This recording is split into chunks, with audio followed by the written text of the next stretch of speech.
எல்லோருக்கும் வணக்கம்.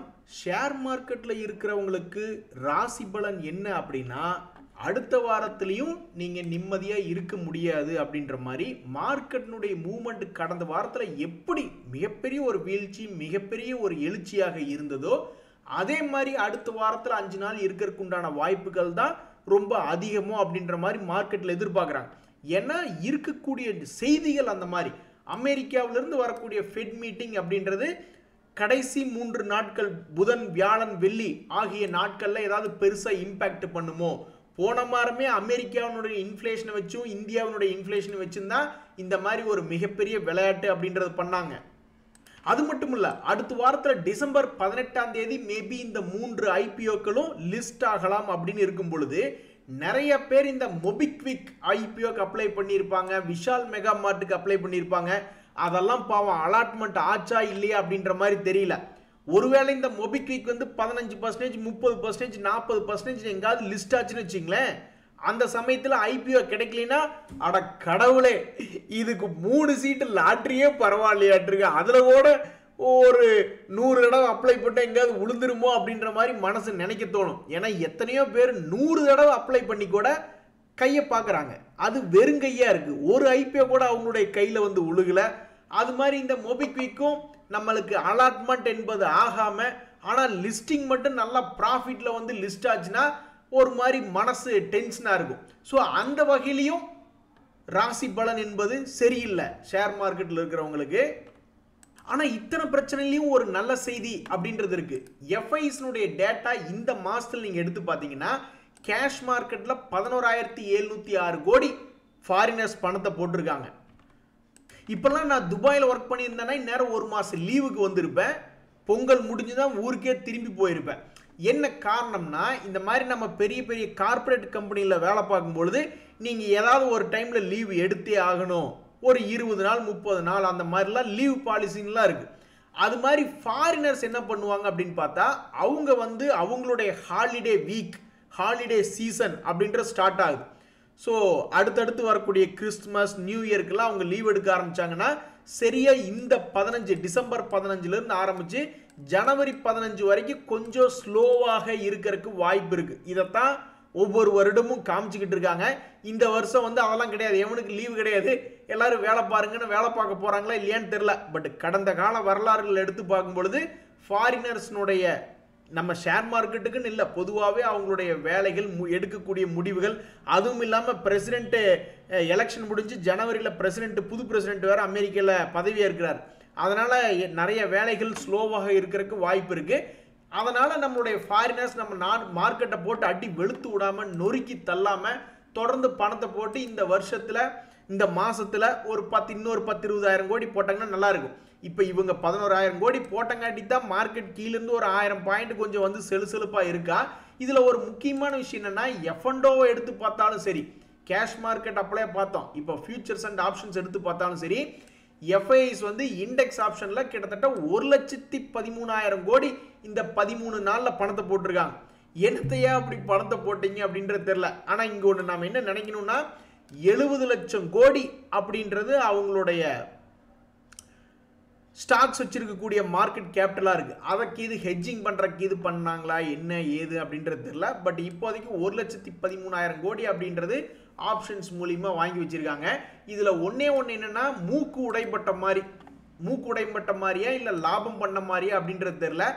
12ஆம் தேதி வீக்லி ஆப்ஷன் ட்ரேடிங் நிஃப்டி அப்படின்ற பொழுது அவங்க 2,26,000 கோடிக்கு வாங்கியிருக்காங்க. சேல்ஸ்ன்னு பார்த்தா 2,31,000 கோடின்னு நினைக்கிறேன், இல்லை 23 லட்சம் கோடி. ஒரு நாளில் அவங்களுடைய டேர்ன் ஓவர் என்பது வியாழக்கிழமை அன்னைக்கு 23 லட்சம் கோடிக்கு விற்று வச்சுட்டு வாங்கினதுன்னு பார்த்தா வெறும் 22 லட்சம் கோடி. அப்போ 22 லட்சம் கோடி 61,000 அப்படின்ற மாதிரி இருக்கு. அப்போ 49,000 கோடி அவங்க லாபமாக எடுத்துட்டாங்களா? ஏன்னா பொதுவாக ஆப்ஷன் செல் பண்ணி பை பண்ணும்போது குறைந்த விலைக்கு பை பண்ணும்பொழுது அப்போ 49,000 கோடி லாபம் பண்ணிட்டாங்களா என்ன ஏதுன்னு தெரியல. ஆக மொத்தம் தற்போதைய நிலவரம் என்ன சொல்லுது அப்படின்னா, எஃப்என்டோ மார்க்கெட்டில் ஆப்ஷன் செக்மெண்ட்லேயே ஆகட்டும், எஃப்என்டோ செக்மெண்ட்டில் ஃபியூச்சர் செக்மெண்ட் இண்டெக்ஸ் ஆகட்டும், இண்டெக்ஸ்னுடைய பை, இண்டெக்ஸ்னுடைய ஃபியூச்சர் பை, இண்டெக்ஸ்னுடைய ஆப்ஷன் பை ஆகட்டும், அதே மாதிரி கேஷ் மார்க்கெட்டில் பை ஆகட்டும், எல்லாமே நெட்டாக க்ரீனில் தான் இருக்குது இப்போதைக்கு எஃப்ஐஸ்னுடைய ஆக்டிவிட்டி. அப்ப இவங்க பணம் போடுறதுனால pre Santa Claus rally start ஆயிடுச்சா? டிசம்பர் கிறிஸ்துமஸ் செலிப்ரேட் பண்றதுக்கு முன்னாடி நம்மளுடைய மார்க்கெட் இன்னும் ஒரு 1000 பாயிண்ட் ஏத்தி விட போறாங்களா அப்படின்றது தெரியல. ஏத்தி விட்டா நம்ம என்ன வேண்டாம்னு சொல்ல போறோம்?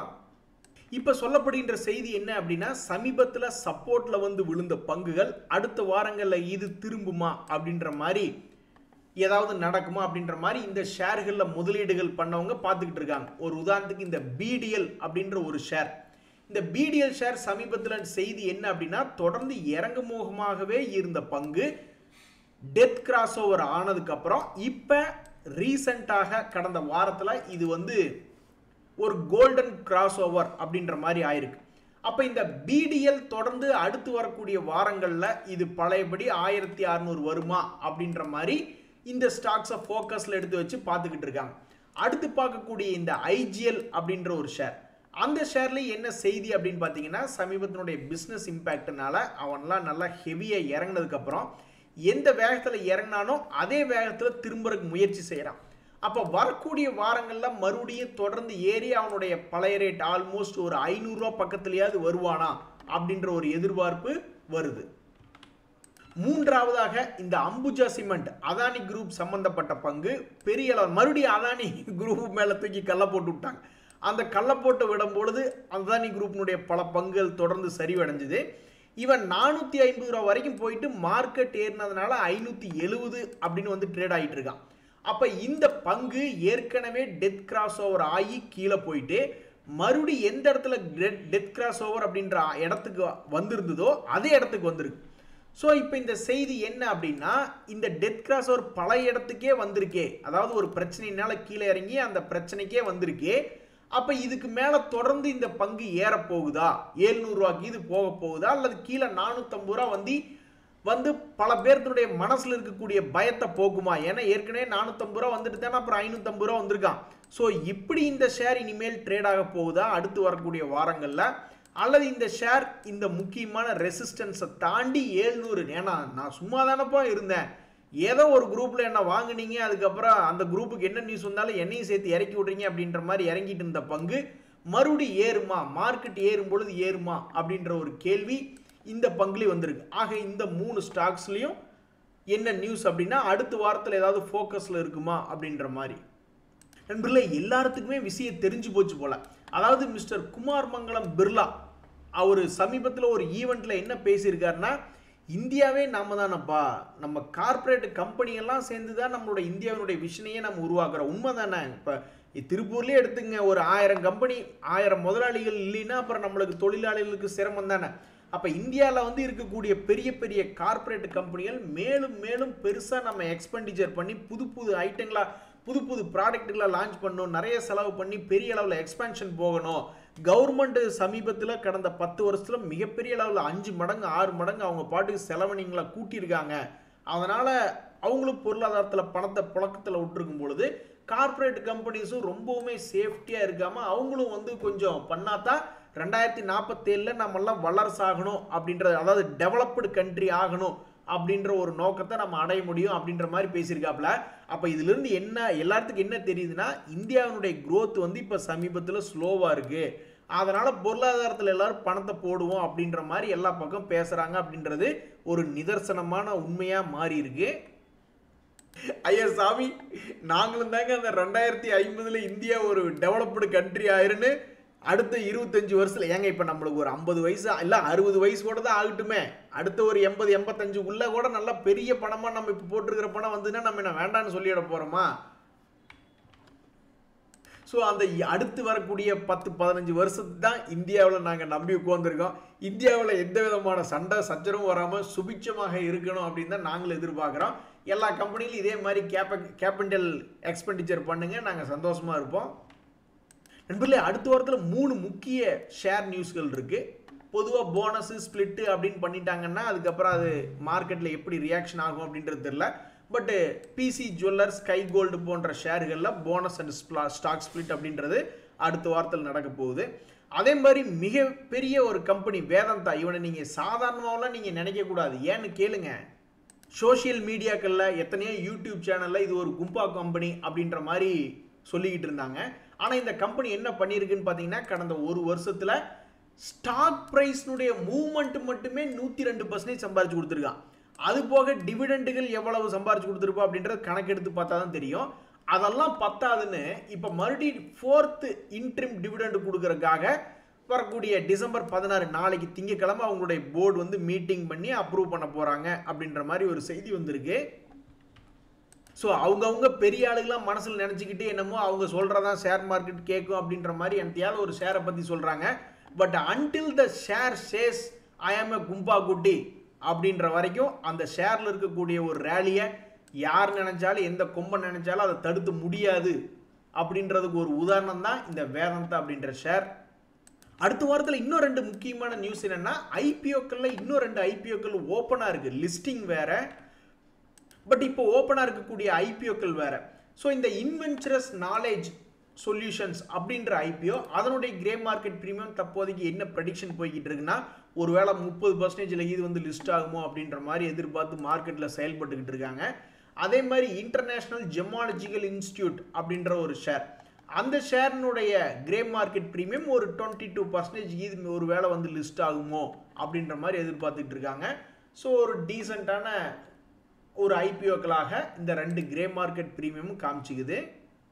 ஆஹா, பல பேருடைய கனவு, அந்த கனவை நனவாக்கிய நம்ம நண்பருக்கு வாழ்த்துக்கள். அதாவது ஒரு ஷேர் வந்து கிட்டத்தட்ட 200% ப்ராஃபிட்டை கிராஸ் பண்ணியிருக்கு. ஒருத்தர் 100 ரூபாய்க்கு வாங்கியிருக்காரு, இப்போ அது 300 ரூபாயை தாண்டி இருக்கு அப்படின்ற மாதிரி சொல்றாரு. இன்னொரு ஷேர் 100 ரூபாய்க்கு, ஒரு உதாரணத்துக்கு சொல்ற 100 ரூபாய்க்கு வாங்கியிருந்தா 200 தாண்டி இருக்கு அப்படின்ற ஒரு மிகப்பெரிய ஒரு மகிழ்ச்சியான செய்தியை ஷேர் பண்ணியிருக்காரு. இது நம்ம எல்லாத்துக்கும் ஒரு மிகப்பெரிய உத்வேகத்தை கொடுக்குது. நம்ம இந்த மாதிரி 200% பிடிக்கலினாலும் கடைசிக்கு ஒவ்வொரு ஷேர்லையும் என்ட்ரான உடனே ஒரு 2-3 மாசத்துக்குள்ள ஒரு 20% to 50% பிடிச்சா கூட மனசுக்கு ரொம்பவுமே மகிழ்ச்சி கிடைக்கும். ஆஹா, அதை விடவும் சிறப்பா இன்னொரு நண்பர் இன்னொரு மகிழ்ச்சியான செய்தி போட்டிருக்காரு பாருங்க. அதாவது நம்ம எந்த ஒரு தொழில போட்டாலும் முதல்ல போட்ட பணத்தை எடுத்துரு, கேபிட்டலை கேரண்டி பண்ணு, அசலுக்கு மட்டும் என்னைக்கும் பாதிப்பு வந்துடக்கூடாது அப்படின்ற மாதிரி தான் நம்மளுடைய பெற்றோர்கள் சொல்லி அனுப்புவாங்க. ஒரு தொழில் தொடங்குறோம் அப்படின்னு சொன்னோம்னாக்கா போட்ட பணத்துக்கு என்னைக்கு ஆபத்து வந்துடக்கூடாது அப்படின்ற மாதிரி சொல்லுவாங்க. அப்ப நம்ம நண்பர் பாருங்க, ஒருத்தர் என்ன பண்ணியிருக்காருன்னு போஸ்ட் ஆஃபீஸ்ல ஆல்மோஸ்ட் 9 lakhs அப்படின்றது போட்டிருக்காரு. அதுக்கு மாதந்தோறும் கிட்டத்தட்ட 5000 ரூபா அப்படின்ற மாதிரி பணம் வருது. அப்ப இந்த பணத்தை எந்த காலத்துக்குமே அழிக்க கூடாது. ஏன்னா போஸ்ட் ஆஃபீஸ் வந்து நம்மளுடைய கவர்மெண்ட்டுக்கு கீழே தான் வருது. பேங்க்ல போட்டா கூட 5 லட்சம் ரூபா வரைக்கும் தான் நம்மளுக்கு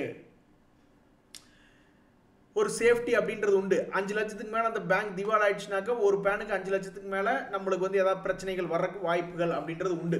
அப்போ இவருக்கு தொடர்ந்து இந்த பணம் வந்துக்கிட்டே இருக்கும். அதை எடுத்து மியூச்சுவல் ஃபண்டில் இன்வெஸ்ட்மெண்ட் பண்ணிக்கிட்டே வந்துட்டு இருக்காரு.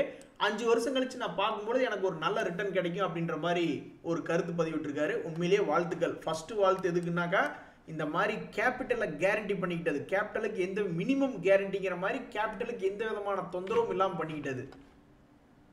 ஆஹா, இதே மாதிரி தாங்க நம்ம எல்லாரும் நினைக்கிறோம். ஒரு கோடியை போட்டுறணும், மாசம் ஒரு 1 லட்ச ரூபா வரணும், அந்த 1 லட்ச ரூபாய் வச்சுக்கிட்டு நம்ம என்ன வேணாலும் பண்ணலாமே. இங்க பாருங்க நண்பர்களே, நம்மளால இன்னுமே அந்த சைக்காலஜி, ரீட்டைலர்ஸ், அந்த காமன் மேனுடைய சைக்காலஜி விட்டு வெளியே வர முடியல பாருங்க. ஒரு நண்பர் என்ன சொல்றாரு, சமீபத்தில் மார்க்கெட் ஹெவியா கீழே இறங்குச்சு, எத்தனையோ பேர் வாங்கி அதில் ஹெவியா பணத்தை பண்ணிட்டாங்க. 1 லட்ச ரூபாய்க்கு மேலே ப்ராஃபிட் பண்ணவங்களெல்லாம் நான் பார்த்துருக்கேன். ஸோ அப்போ அந்த மாதிரி நம்மளால முடியலையே, இடையில கீழே டக்குன்னு வாங்கறதுக்கு ஒரு மாதிரி பதட்டமா இருக்கே அப்படின்ற மாதிரி யோசிக்கிறாரு. உண்மைதான். இது எல்லாம் தவிர்க்கணும்னா நம்ம கண்ணை மூடிக்கிட்டு எஸ்ஐபி முறையில் இன்வெஸ்ட்மெண்ட் தொடர்ந்து முதலீடு பண்றதா இது எல்லாத்துக்கும் ஒரே மருந்து. ஆனாடா, இந்த விஷயம் எனக்கு தெரியாம போச்சு. இங்க பாருங்க, ஒரு நண்பர் என்ன பண்ணியிருக்காருன்னு, நம்ம வருஷம் எத்தனையோ லட்சம் ஸ்கூல் ஃபீஸ்க்கு செலவு பண்ணிக்கிட்டு இருக்கோம். ஒரு நண்பர் என்ன சொல்றாரு, நான் வந்து ஒரு 7 லட்ச ரூபாய் என்னுடைய 2 குழந்தைகளுக்காக ஸ்கூல்ல கட்டிட்டேன், அவங்க 12th முடிச்சு வெளியே வரும்போது இந்த 7 லட்சத்தை எனக்கு திருப்பி கொடுத்துருவாங்க அப்படின்றாங்க. அப்ப இந்த 7 லட்சம் இவருக்கு வட்டி மட்டும்தானே நஷ்டம் ஒரு 5-6 வருஷத்துக்கு. நான் உடனே போய் எங்க ஸ்கூல்ல நான் கேட்கறேன், ஏங்க நானும் 2 குழந்தைகளை சேர்த்து விட்டுருக்கேன், எப்ப நீங்க இந்த மாதிரி ஸ்கீம் இருக்கிற மாதிரி என்கிட்ட சொல்லவே இல்லை அப்படின்ற மாதிரி நான் கேட்கணும். பட் எனிவே, அவர் இன்னொன்னு என்ன யோசிச்சு பார்க்குறாருன்னா, இது பண்ணதே அவர் ஒரு மிகப்பெரிய விவரமான வேலை பண்ணியிருக்காரு. இன்னொன்றுமே என்ன யோசிச்சு பார்க்குறாருன்னா, சரி நம்ம பேசாம ஸ்கூல் ஃபீஸ் கூட கட்டிடலாம், அதுக்கு பொதுவாக இந்த 7 லட்ச ரூபாய் கொண்டே மியூச்சுவல் ஃபண்டில் போட்டா வருஷமானா அவனும் ஏதாவது ஒரு 40-50 ரூபா கொடுத்துட்டா நம்மளுக்கு இன்னுமே பெட்டர் தானே அப்படின்ற மாதிரி யோசிக்கிறாப்புல. ஹலோ, உங்களுக்கு அந்த ஸ்கூல்காரங்க மேபி கேரண்டியாக உங்களுக்கு நாங்கள் 12 வருஷம் கழிச்சு அந்த 12வது முடிச்சோன்னே உங்களுக்கு 7 லட்சம் திருப்பி கொடுத்துறோம் அப்படின்னு சொல்கிறது மேபி அது கேரண்டியாக இருக்கலாம். அவங்க ஏதாவது உங்களுக்கு எழுதி கொடுத்துருக்கலாம். ஆனால் மியூச்சுவல் ஃபண்டில் இந்த மாதிரி கேரண்டியெல்லாம் எதுவும் கிடையாது. ஸோ நீங்கள் எடுத்ததே ஒரு சிறப்பான முடிவாக தான் நான் பார்க்குறேன். நண்பர்களே, வல்லவனுக்கு வல்லவன் வையகத்தில் உண்டு அப்படிங்கிற மாதிரி நம்ம சப்ஸ்கிரைபர் ஒவ்வொருத்தரும் பட்டைய கலப்புறாங்க. ஒவ்வொருத்தரும் ஒவ்வொரு ஸ்ட்ராட்டஜியில். ஒரு நண்பர் என்ன சொல்கிறாருன்னா, நான் ஃபஸ்ட்டே நல்ல நல்ல பங்காக நான் பார்த்து எடுத்துட்டேன், அதுக்கப்புறம் அது கீழே இறங்குச்சுன்னா அது மறுபடியும் ஏவரேஜ் பண்ண வேண்டியதானே, அந்த வகையில் நான் ஏவரேஜ் பண்ணேன்னு சில நாட்களுக்கு முன்னாடியே பதிவிட்டிருக்காரு. அப்போ அது அன்னைக்கே ஓரளவுக்கு ஏறிடுச்சு போல. அப்போ அதெல்லாம் இன்னுமே கொஞ்சம் பெட்டரான ரிசல்ட் மேபி வந்திருக்கலாம். ஆனால் ஐடியா வைஸ் பாருங்க, ஃபர்ஸ்டே நல்ல நல்ல பங்குன்னு பார்த்து எடுத்துட்டாப்ல, இன்வெஸ்ட்மெண்ட் லாங் டேர்மில் வச்சிருக்க போகிறோம் அப்படின்ட்டு. அப்போ அது பெருசாக ஒரு 5% 10% திடீர்னு இறங்குச்சுன்னா அது ஒரு அல்வா குட்டி மாதிரி அதில் மறுபடியும் இன்வெஸ்ட்மெண்ட் பண்ண வேண்டியது தானே அப்படின்ற மாதிரி மிக சிறப்பான முறையில் செயலாற்றி இருக்காப்ல. சமீபத்தில் லக்கி பாஸ்கர் படத்தில் சூப்பரான ஒரு வார்த்தை சொல்லுவாங்க, நீ விளையாட ஆரம்பிச்சிட்ட, ஆனால் அந்த விளையாட்டை கரெக்டாக எப்போ நிறுத்துற அப்படின்றதெல்லாம் நீ வெற்றி பெறது முக்கியம் அப்படின்ற மாதிரி. ஒரு நண்பர் ஆப்ஷன் ட்ரேடிங்கில் நல்லா சம்பாரிச்சிட்டாப்ல.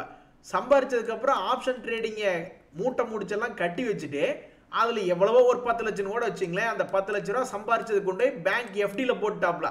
அப்போ அதிலிருந்து எப்படியும் வட்டி வரும்ல. அப்படியே கூட ஒரு நண்பர் இதே மாதிரி தான் பண்ணியிருந்தார், ஆனால் போஸ்ட் ஆஃபீஸில் பண்ணார். ஸோ இவருக்கு வரக்கூடிய வட்டி எடுத்து அதே மாதிரி மியூச்சுவல் ஃபண்டில் எஸ்ஐபி போட்டுட்டு இருக்காப்ல. அது போக இன்னொரு 3 லட்ச ரூபாய் தனியாக வச்சுக்கிட்டு ஸ்விங் ட்ரேடிங் பண்ணிக்கிட்டு இருக்காப்ல. நம்ம சப்ஸ்கிரைபர்லாம் இன்னி அடுத்த ஒரு 10 வருஷம் கழிச்சு ஒரு மீட்டிங் வைக்கல. ஆல்ரெடி நிறைய பேர் என்னை தாண்டி கிராஸ் பண்ணி 2 கோடி 3 கோடி 5 கோடி அப்படின்ற மாதிரி அந்த 1 கோடி இலக்கை தாண்டி போயிட்டாங்க. ஆனால் நான் என்ன சந்தோஷப்படுறேன்னா, நம்மளுக்குமே கீழே இன்னும் கொஞ்சம் பேர் இருக்காங்கல்ல, நான் கிட்டத்தட்ட ஒரு பாதி கிணறு வந்துடுறேன்னு வச்சுங்க. ஆனால் நான் என்ன யோசிக்கிறேன்னா, நம்மளுக்கு மேலே இத்தனை பேர் இருக்காங்களே அப்படின்றத விடவும் இன்னுமே நம்ம கூட சேர்ந்து இன்னும் நிறைய பேர் பயணிச்சுக்கிட்டு இருக்காங்களே அப்படின்ற மாதிரி தான் நான் சந்தோஷப்பட்டுக்கிட்டு இருக்கேன். அந்த வகையில் அடுத்த 10 வருஷத்தில் பார்க்கும்பொழுது நம்ம சப்ஸ்கிரைபர் எல்லாருமே வந்து கையில் 1 கோடி வச்சுக்கிட்டு இந்த ரோடு என்ன விலை, இந்த வீடு என்ன விலை அப்படின்ற மாதிரி சுற்றிக்கிட்டு இருப்போம்னு நான் நினைக்கிறேன். நண்பர்களே, மற்றவங்கெல்லாம் எப்படியோ போயிட்டு போகிறாங்க, சிறுதுளி பெருவெள்ளம் அப்படின்ற மாதிரி நம்ம சிறுக ஆரம்பித்து கடந்த 3 வருஷத்துலேயே கொஞ்சம் கொஞ்சமாக சேமித்து இப்போவே பல பேர் பல லட்சங்களில் தான் புரண்டுக்கிட்டு இருக்கோம். அப்போ இன்னும் 10 வருஷம் கழித்து பார்க்கும்பொழுது கண்டிப்பாக அந்த முக்கியமான மைல்ஸ்டோன் 1 கோடி என்பதை தாண்டி நாம் எல்லாரும் சந்தோஷமாக இருக்கிறதுக்கு வாய்ப்புகள் அதிகம். இங்கே பாருங்க, ஒரு நண்பர் என்ன கேட்குறாரு, இந்த நியூ இயருக்கு நீங்கள் என்ன ரெசல்யூஷன் எடுக்க போகிறீங்க அப்படின்ட்டு. நான் கண்டிப்பாக ஃபினான்ஷியலாக எடுக்கிறது 2வது தான். முதல்ல என் உடம்பை தேத்தணும். இப்போ ஓரளவு கொஞ்சம் உடம்பு பரவாயில்ல, பட் இருந்தாலும் இன்னுமே உடம்பை நல்லா தேத்தணும் அப்படின்ற மாதிரி உடம்பு சம்மந்தப்பட்ட ரெசல்யூஷன் தான் அதை எடுப்பேன். எடுக்கும்போது என்னென்ற சொல்கிறேன். மியூச்சுவல் ஃபண்டுகள் ரிலேட்டடாக நீங்கள் கேட்குறதுனால டக்குன்னு என் மைண்டில் என்ன தோணுதுன்னா, நம்ம ஏன் நிறைய பேர் இப்போ திருப்பூரில் பார்த்தீங்கன்னாக்கா சமீபத்தில் கூட ஒரு மீட்டிங்கில் நான் ஒருத்தரை பற்றி பாராட்டி பேசினேன். அவர் வந்து கிட்டத்தட்ட 20 லட்சம் மரக்கன்றுகளுக்கு மேலே நட்டு அதை வளர்த்தி வச்சிருக்காரு. அது மாதிரி திருப்பூரில் ஏதாவது ஒரு மினிமம் 1 லட்சம் பேரையாவது மியூச்சுவல் ஃபண்டில் எஸ்ஐபி போட வைக்கணும் அப்படின்ற மாதிரி ஒரு டைரெக்டாகவே இருக்கட்டுமே. நம்ம ரெகுலர்னா நீங்கள் மியூச்சுவல் ஃபண்ட் டிஸ்ட்ரிபியூட் எடுத்திருப்பீங்க அதனால் ரெகுலர், அப்படி கிடையாது. ஒரு ஃபினான்ஷியலாக ஏதாவது ஒன்று பண்ண வைக்கலாம் அப்படின்ற மாதிரி ஒரு ரெசல்யூஷன் எடுக்கலாம். அப்படியே இல்லைனாலும் ரெகுலர் மியூச்சுவல் ஃபண்டில் நம்ம போய் ஆளுகளை சேர்த்துனாலும் ரொம்ப சந்தோஷம்தான் எனக்கு. இந்த சமயத்தில் வந்து ஏன் இந்த மாதிரி நான் யோசிக்கிறேன்னா, ஒரு நண்பர் திருப்பூர் தான் போட்டிருக்காப்புல, இந்த மாதிரி ஒரே நாளில் 45,000 ரூபாயெல்லாம் லாஸ் அப்படின்ற மாதிரி போட்டிருக்காப்புல. இந்த 45,000 ரூபாய் லாஸ்க்கு பதுவாக ஒரு நல்ல ஒரு அட்வைசர்கிட்ட போயிட்டு அவங்க ஏதாவது மியூச்சுவல் ஃபண்டு போடும் பொழுது அதுக்கு ஏதாவது அவங்களுடைய வருஷம் ஒரு சார்ஜ் அப்படின்றது ரொம்ப ஃப்ராக்ஷனான ஒரு சார்ஜ் அப்படின்றது கொடுக்கறதுல தப்பு இல்லை அப்படின்ற மாதிரி என்னுடைய கருத்து.